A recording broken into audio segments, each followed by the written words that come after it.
नमस्कार, मी अंकिता गावडे. तुम्ही सर्वजण मला एक भजनी कलाकार म्हणून ओळखतातच, पण मी आज तुमच्याकडे आपल्यासारख्या सर्वसामान्य लोकांसाठी सामाजिक संदेश घेऊन आली आहे. मुळात हा कोणताही प्रमोशनल व्हिडिओ नाही आहे, तर खरंच गरजू लोकांसाठी काहीतरी मदत व्हावी म्हणून आम्ही आज व्हिडिओ बनवतोय.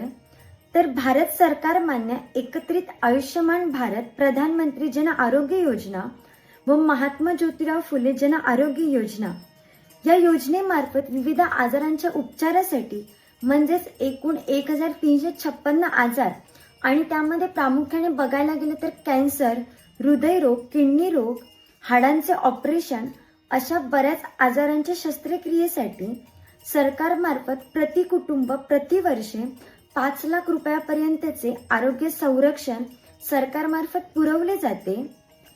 यासाठी आपल्या महाराष्ट्रातून एकूण 2300 रुग्णालय उपलब्ध आहेत. तर आपल्या सिंधुदुर्गमधून 16 खाजगी व 13 सरकारी रुग्णालय उपलब्ध आहेत आणि याची लिस्ट आम्ही पुढच्या पोस्टमध्ये दिलेलीच आहे. तर आयुष्यमान भारत कार्ड काढण्यासाठी आपल्या मोबाईलमध्ये आयुष्यमान ॲप डाउनलोड करून आपण रजिस्ट्रेशन करू शकतो किंवा आपल्या ग्रामपंचायतमध्ये जाऊन योग्य ती कागदपत्रे देऊन आपण हे कार्ड काढून घेऊ शकतो. तसेच आशा स्वयंसेविका यांच्या मदतीने ग्रामीण रुग्णालयामधून आपण हे कार्ड काढून घेऊ शकतो. तर लवकरच तुम्ही सर्वांनी या संधीचा लाभ घ्या आणि आपल्या आरोग्य विभाग सिंधुदुर्ग या पेजला फॉलो करा, म्हणजेच अशी नवीन नवीन योजना आपल्यापर्यंत कायम पोहोचत